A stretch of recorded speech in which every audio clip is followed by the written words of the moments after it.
দেখেন কিভাবে আল্লাহ তাআলা আল্লাহর হাবিব সাল্লাল্লাহু আলাইহি ওয়াসাল্লামকে হ্যাপি করেছেন, একটু খেয়াল করে দেখেন। মক্কাতে যখন খুব জটিল অবস্থা,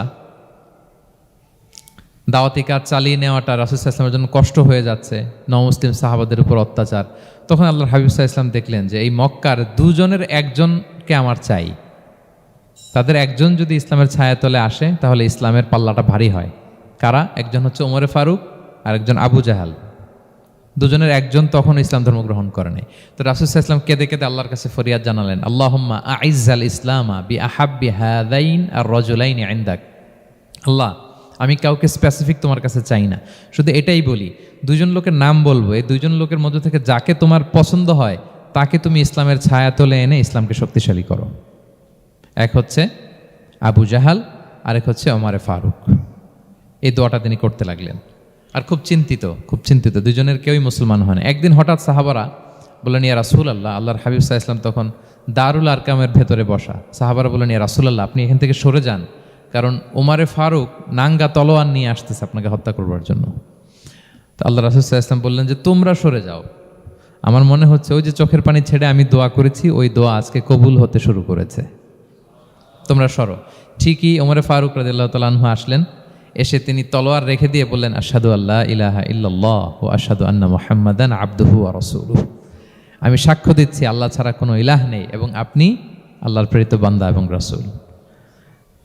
এই দৃশ্য দেখে রাসূল সাল্লাল্লাহু আলাইহি ওয়াসাল্লাম খুশি হয়ে গেলেন। ওয়ালা সাউফা ইউতিকা রাব্বুকা ফাতারদা।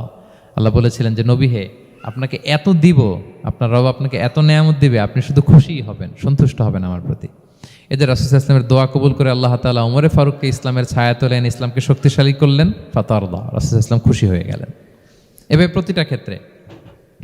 মক্কাতে যখন খুব কঠিন অবস্থা, রাসূল সাল্লাল্লাহু আলাইহি ওয়াসাল্লাম তায়েফে চলে গেলেন দাওয়াত দেওয়ার জন্য। নেইবারিং সিটি, আপনারা যে হজ উমরা করেছেন জানেন, মক্কার পাশের সিটি তায়েফ।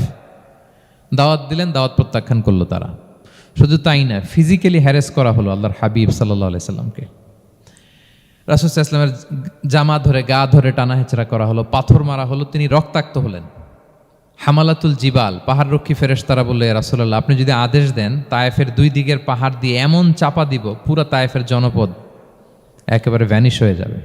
আল্লাহর হাবিব সাল্লাল্লাহু আলাইহি ওয়াসাল্লাম বললেন, না, আমি আশা করি তাদের পরবর্তী নেক্সট জেনারেশনের কেউ না কেউ পড়বে লা ইলাহা ইল্লাল্লাহ মুহাম্মাদুর রাসূলুল্লাহ। তাই হয়েছে। এখন তায়েফে যান, শুধু মসজিদ আর মসজিদ। কি চমৎকার পরিবেশ! তায়েফে গেলে মনেই হবে না আরব দেশ। বৃষ্টি হয় প্রতিদিন, অনেক চাষাবাদ হয়, চমৎকার এলাকা। রাসূল সাল্লাল্লাহু আলাইহি ওয়াসাল্লামের দোয়ার বরকত। তো তায়েফবাসী দাওয়াত প্রত্যাখ্যান করলো। রাসূল সাল্লাল্লাহু আলাইহি ওয়াসাল্লাম গায়ের রক্ত পরিষ্কার করে নাখলা নামক খেজুরের বাগানে যায়েদ রাদিয়াল্লাহু তাআলা আনহুকে ফজরের নামাজ পড়তেছিলেন। আল্লাহর হাবিব সাল্লাল্লাহু আলাইহি ওয়াসাল্লাম যখন ফজরের সালাতে তেলাওয়াত করতে লাগলেন, একদল জিন পাশ দিয়ে যাচ্ছিল। তারা তাদের এলাকায় যেয়ে বলল, ইন্না সামি'না কুরআনান আজাবা ইয়াহদি ইলা রুশদি ফাআমান্না বিহি। জিনেরা আগে আকাশের উপরে উঠে ফেরেশতারা কি বলে চুরি করে শুনে আসতো। হঠাৎ জিনেরা আর উপরে যেতে পারে না। উপরে যেতে চাইলেই ফাআতবাআহু শিহাবুন সাকিব, আগুনের পাথর মারা হয়। ঘটনা কি? সব জিনেরা বৈঠক বসালো। ঘটনা কি? আগে কত তথ্য আগেই জেনে যেতাম, জেনে গণকদেরকে বলতাম, গণকরা আমাদেরকে ধন্যবাদ জানাইতো। তো এখন তো আসমানের সিকিউরিটি এত বেড়ে গেল কেন? কারণ কি? ওই যে শেষ নবী আসার কথা যে মনে হয় চলে আসছে, দেখো তো কোথায় আসছে উনি। খুঁজতে একদল ওই দিন ফজরের সময় আল্লাহর হাবিব সাল্লাল্লাহু আলাইহি ওয়াসাল্লাম রক্তাক্ত হয়ে ফজরের সালাত যখন পড়তেছেন, ওই কোরআন তেলাওয়াত শুনে তারা এলাকায় যেয়ে বলল যে ইন্না সামি'না কুরআনান আজাবা, এক আজীব কোরআন শুনে আসছি, ইয়াহদি ইলা রুশদি, এই কোরআন মানুষকে হেদায়েতের পথে নিয়ে যায়। ফাআমান্না বিহি, আমরা ঈমান এনে ফেললাম। সুবহানাল্লাহ পড়েন। তো রাসূল সাল্লাল্লাহু আলাইহি ওয়াসাল্লাম তো এটা জানেন না। আল্লাহ তাআলা জিবরাইল মারফত জানালেন যে হে নবী, আপনি এসেছিলেন ম্যানকাইন্ডকে দাওয়াত দিতে তায়েফের, তারা দাওয়াত গ্রহণ করে নাই, ম্যানকাইন্ড রিজেক্ট করেছে। কিন্তু আরেকটা জাতি আছে যাদেরকে আপনি দেখেন না, তাদেরকে বলে জিন কাইন্ড, মানে জিন জাতি। পুরো জিন জাতি কালিমা পড়ে মুসলমান হয়ে গিয়েছে নবী। বলা সাউফা ইউতিকা রাব্বুকা ফাতারদা, নবী, আপনার রব আপনাকে এত নেয়ামত দিবেন, আপনি খুশি হয়ে যাবেন। নবী সাল্লাল্লাহু আলাইহি ওয়াসাল্লাম ওইখানে আবার খুশি হয়ে গেলেন। রক্তাক্ত, ইনজুর্ড, কিন্তু যখন শুনলেন মানুষ জাতি তারা ঈমান আনে নাই, কিন্তু জিন জাতি তারা ঈমান এনেছে, আল্লাহর হাবিব সাল্লাল্লাহু আলাইহি ওয়াসাল্লাম আবার আনন্দিত হলেন। তাহলে আল্লাহর হাবিব সাল্লাল্লাহু আলাইহি ওয়াসাল্লামকে আনন্দিত করাই হচ্ছে আল্লাহর কাজ, খুশি রাখাই হচ্ছে আল্লাহর কাজ। সুবহানাল্লাহি বিহামদিহি। আল্লাহর হাবিব সাল্লাল্লাহু আলাইহি ওয়াসাল্লামের বয়স যখন 50 বছর, ওনার কাছের দুজন আত্মীয় মারা গেল। ওনার প্রিয়তমা স্ত্রী খাদিজা রাদিয়াল্লাহু তাআলা আনহা ইন্তেকাল করলেন। ওনার প্রিয় চাচা আবু তালেব ইন্তেকাল করলেন। দুজনই শেল্টার দিত, একজন ঘরে একজন বাইরে। আবু তালেবের কারণে কেউ রাসূল সাল্লাল্লাহু আলাইহি ওয়াসাল্লামের গায়ে হাত তোলার সাহস পায় নাই। তো উনি যখন ইন্তেকাল করলেন রাসূল সাল্লাল্লাহু আলাইহি ওয়াসাল্লাম বিপদে পড়ে গেলেন। সারাদিন কাফেরদের বকা ঝকা গালি খেয়ে ঘরে যখন আসতেন, খাদিজা রাদিয়াল্লাহু তাআলা আনহার কথা শুনলে ওনার হৃদয়টা প্রশান্ত হয়ে যেত। তো বাইরের চাচাও নাই, ভেতরের স্ত্রীও নাই, দুজনই মারা গেলেন ওই বছর। ওই বছরকে বলা হয় আমুল হুজন, মানে দুশ্চিন্তার বছর। এত ভারাক্রান্ত আল্লাহর হাবিব সাল্লাল্লাহু আলাইহি ওয়াসাল্লাম হলেন, চিন্তিত হলেন, মনটা ভেঙে খান খান। আল্লাহ তাআলা কিন্তু ঠিকই বোঝেন যে তার হাবিবকে কখন হ্যাপি করতে হবে।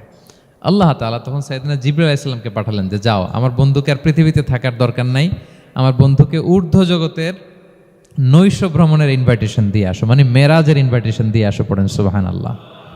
সুবহানাল্লাযী আসরা বিআবদিহি লাইলাম মিনাল মাসজিদিল হারামি ইলাল মাসজিদিল আকসা, মসজিদে হারাম থেকে মসজিদুল আকসায়, তারপরে উপরে সুম্মা দানা ফাতাদাল্লা ফাকানা কাবা কাউসাইনি আও আদনা। আল্লাহর আরশে চড়ে গেলেন, জান্নাত জাহান্নাম দেখিয়ে, নতুন কিছু গিফট দিয়ে, তার পেয়ারা হাবিবের মন ভালো করে এরপরে আবার দুনিয়ায় পাঠালেন। ওয়ালা সাউফা ইউতিকা রাব্বুকা ফাতারদা, নবী হে আপনাকে এত নেয়ামত দিব, আপনি শুধু খুশি হবেন আর সন্তুষ্ট হবেন। সুবহানাল্লাহ। এবার বুঝতে পারতেছেন কিভাবে আল্লাহর হাবিবকে আল্লাহ তাআলা খুশি করেছেন। মক্কায় আর থাকতে পারতেছেন না, এমন অবস্থা যে কোনো সময় আল্লাহর হাবিব সাল্লাল্লাহু আলাইহি ওয়াসাল্লামকে হত্যা করা হবে। আল্লাহ তাআলা আল্লাহর হাবিবের জন্য নতুন জায়গার ব্যবস্থা করে দিলেন, তওবা কিংবা তাইবা, যেটাকে আমরা মদিনা বলি। তিনি মদিনায় গেলেন, আবার রাসূল সাল্লাল্লাহু আলাইহি ওয়াসাল্লামের হৃদয় প্রশান্ত হলো। কিন্তু মদিনায় যে তিনি কাবাকে মিস করতে আরম্ভ করলেন। আল্লাহর হাবিব সাল্লাল্লাহু আলাইহি ওয়াসাল্লাম নবী হওয়ার পরে টানা 14 বছর কিবলা ছিল কিন্তু বাইতুল মাকদিস। কিন্তু মক্কায় যখন তিনি ইবাদত করতেন, তিনি বাইতুল মাকদিসের দিকেই হয়েই নামাজ পড়তেন, কিন্তু সামনে কাবাটারে রাখতেন। কথা বুঝতে পেরেছেন? মক্কায় যখন তিনি নামাজ পড়তেন 13 বছর, কিবলা যেহেতু বাইতুল মাকদিসের দিকেই হয়ে নামাজ পড়তেন, কিন্তু মাঝখানে রাখতেন কোনটারে? কাবাকে। তাহলে কেমন যেন কাবাই তার সামনে। আচ্ছা, কিন্তু মদিনায় যখন গেলেন, এখন তো আর সুযোগ নাই, কাবা একদিকে, বাইতুল মাকদিস আরেক দিকে, এখন কাবাকে আর সামনে রাখা যাচ্ছে না। মিস করতে লাগলেন কাবাকে। আর প্রত্যেক নামাজের পরে আকাশের দিকে তাকায় থাকেন, ইস আল্লাহ যদি আয়াত নাজিল করে আমার জন্মস্থান যে মক্কা, আমার পূর্বপুরুষ ইব্রাহিম আলাইহিস সালামের যে ওই কাবার দিকে যদি কিবলাটা ঘুরাই দিত, কতই না ভালো হতো। আল্লাহ বলেন যে আপনি যে কদ নারা তাকাল্লুবা ওয়াজহিকা ফিস সামা, নবী আপনি যে আকাশের উপর চেহারা উঠিয়ে মনে মনে কি চান আমি তো বুঝি। আল্লাহর হাবিব সাল্লাল্লাহু আলাইহি ওয়াসাল্লামকে খুশি করার জন্য আল্লাহ আয়াত নাজিল করলেন, ফাওয়াল্লি ওয়াজহাকা শাতরাল মাসজিদিল হারাম। নবী হ্যাঁ, আপনাকে খুশি করার জন্য নতুন বিধান নাজিল করলাম। এখন থেকে, ফ্রম রাইট নাও, আপনি যখনই নামাজ পড়বেন এখন থেকে কাবামুখী হয়ে আপনি সালাত আদায় করবেন। তাহউইলুল কিবলা, কিবলা পরিবর্তন হয়ে গেল। সুবহানাল্লাহ ওয়া বিহামদি। আপনারা মসজিদে নববীর পাশে মদিনাতে একটা মসজিদ দেখবেন, এটাকে বলে মসজিদ যুল কিবলাতাইন। এমন মসজিদ যে মসজিদে এক নামাজে 2 কিবলা শেয়ার করা হয়েছিল। মানে এই আয়াত যখন নাজিল হলো, আল্লাহর হাবিব সাল্লাল্লাহু আলাইহি ওয়াসাল্লামের সাথে একজন নামাজ পড়ে যে ওই মসজিদে যে দেখে কিছু লোক নামাজ পড়তেছে ওই বাইতুল মাকদিসের দিকে হয়ে, কারণ তখন পর্যন্ত ওইটাই কিবলা। তিনি নামাজরত অবস্থায় এদেরকে বললেন যে তোমরা তো জানো না, এইমাত্র আয়াত নাজিল হয়েছে, কিবলা কিন্তু আর ওই দিক নাই, ডাইরেকশন চেঞ্জ, এদিকে হয়ে যাও। তো ইমাম সহ মুসল্লি সব ঘুরে নামাজের মধ্যে ওইদিকে হয়ে গেছে। তাহলে একই নামাজে 2টা কিবলা শেয়ার করা হয়েছে, ফলে তখন থেকে মসজিদের নাম হয়ে গেছে মসজিদ যুল কিবলাতাইন, 2 কিবলাওয়ালা মসজিদ। তাহলে দেখেন, আল্লাহর হাবিব সাল্লাল্লাহু আলাইহি ওয়াসাল্লামকে খুশি করার জন্য আল্লাহ তাআলা কিবলা চেঞ্জ করে দিয়েছে। সুবহানাল্লাহ বলতে পারলেন না? এভাবে যখনই আল্লাহর হাবিব সাল্লাল্লাহু আলাইহি ওয়াসাল্লাম বিষণ্ণ, চিন্তিত, মন খারাপ, ওনার মন ভালো করার দায়িত্ব নিয়েছে কে? জিবরাইল এসে শোনাতে লাগলো, আগের জামানায় কেউ 500 বছর 700 বছর হায়াত পেয়েছে। বনি ইসরাইলের অনেক মুজাহিদ 1000 বছর জেহাদ করেছে। কয় হাজার বছর? জেহাদি করছে 1000 বছর। আমরা হায়াত পাই কয় বছর? আমাদের হায়াত কয় বছর অন অ্যান অ্যাভারেজ? 60-70।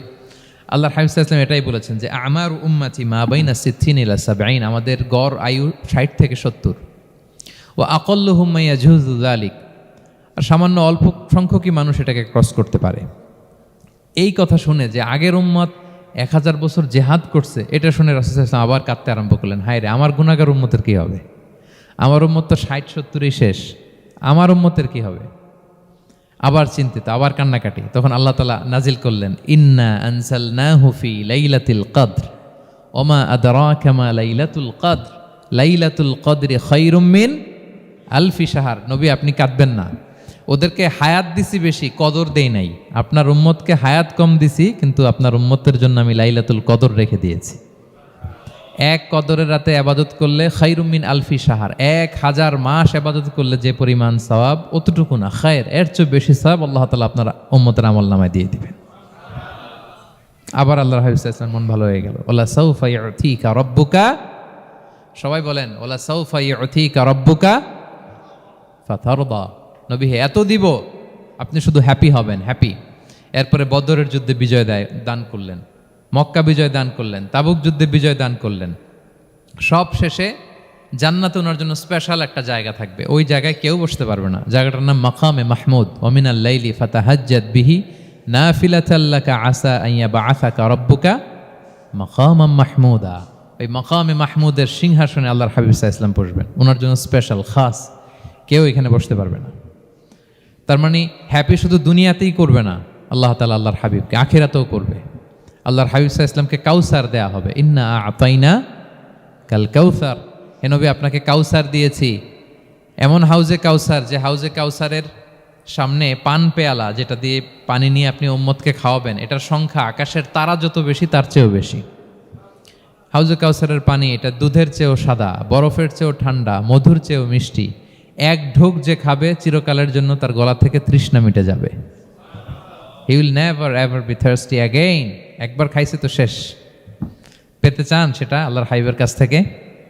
আমরা পেতে চাই কি চাই না বলেন? ইন্না আতাইনা কাল কাউসার। নবী আপনাকে আমি কাউসার দিয়েছি। সব শেষে আল্লাহর হাবিব সাল্লাল্লাহু আলাইহি ওয়াসাল্লাম সুপারিশ করার অনুমতি পাবেন, যেদিন কেউ সুপারিশ করতে পারবে না। সবাই বলবে নফসি নফসি নফসি নফসি, থার থার করে কাঁপবে। এক একজন নবী, ইব্রাহিম আলাইহিস সালাম, ঈসা আলাইহিস সালাম, মূসা আলাইহিস সালাম, থার থার করে কাঁপবে। আর আল্লাহর হাবিব সাল্লাল্লাহু আলাইহি ওয়াসাল্লাম ওই মাকামে মাহমুদে সিংহাসন ফেলে দিয়ে সেজদায় শুধু কাঁদতে থাকবে, আর সেজদার মধ্যে বলবে উম্মতি উম্মতি উম্মতি উম্মতি। হে আল্লাহ আপনি আমার গুনাহগার উম্মতকে বাঁচান, আল্লাহ আপনি আমার গুনাহগার উম্মতকে বাঁচান, আল্লাহ আপনি আমার গুনাহগার উম্মতকে বাঁচান। আল্লাহ তাআলা এটা সহ্য করতে না পেরে জিবরাইল আলাইহিস সালামকে বলবেন যে ওয়াসআলহু মা ইউবকিক, জিবরাইল যাও জিজ্ঞেস করো তো আমার বন্ধু এত কাঁদে কেন, কি চায় জিজ্ঞেস করো। তো আল্লাহর হাবিব সাল্লাল্লাহু আলাইহি ওয়াসাল্লাম বলবেন আল্লাহুম্মা উম্মতি উম্মতি, আল্লাহ আমার উম্মতকে বাঁচান, আমার গুনাহগার উম্মতকে বাঁচান। আল্লাহ তাআলা এবার জিবরাইল মারফত বলবেন যে ইযহাব ইলা মুহাম্মদ সাল্লাল্লাহু আলাইহি ওয়াসাল্লাম, যাও মুহাম্মদের কাছে যাও, ওয়াকুল লাহু, তাকে বলো দুনিয়াতে যেমনি কখনো কষ্ট পেতে দেই নাই, বারবার তাকে হ্যাপি করেছি, খুশি করেছি।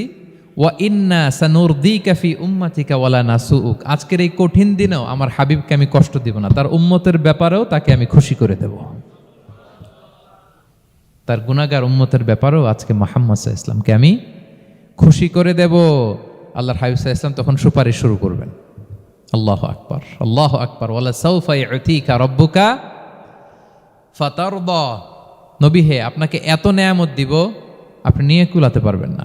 সব শেষে এই গুনাহগার উম্মতকে সুপারিশ করে জাহান্নাম থেকে নাম কাটিয়ে সবাইকে নিয়ে তিনি একটা ফ্ল্যাগ হাতে নিয়ে তিনি জান্নাতের দিকে ছুটবেন। ওই ফ্ল্যাগের মধ্যে লেখা থাকবে আলহামদু। কি লেখা থাকবে? মানে প্রশংসা, প্রশংসার পতাকা। নিজেও তো প্রশংসিত। মুহাম্মদ মানে কি জানেন? মুহাম্মদ মানে কি? প্রশংসিত। এই কারণে মুহাম্মদ সাল্লাল্লাহু আলাইহি ওয়াসাল্লামকে মক্কার লোকেরা গালি দিয়েও শান্তি পেত না। মানে যদি বলি এই প্রশংসিত লোকটা খারাপ, কথাটা হইল? প্রথমে আগে বলা লাগে কি? প্রশংসিত। মুহাম্মদ মানে কি? তো এই জন্য মক্কার লোকেরা রাসূল সাল্লাল্লাহু আলাইহি ওয়াসাল্লামকে মুহাম্মদ না বলে ডাকতো মুযাম্মাম, মানে নিন্দিত। তো মুযাম্মাম তো রাসূলের নাম না।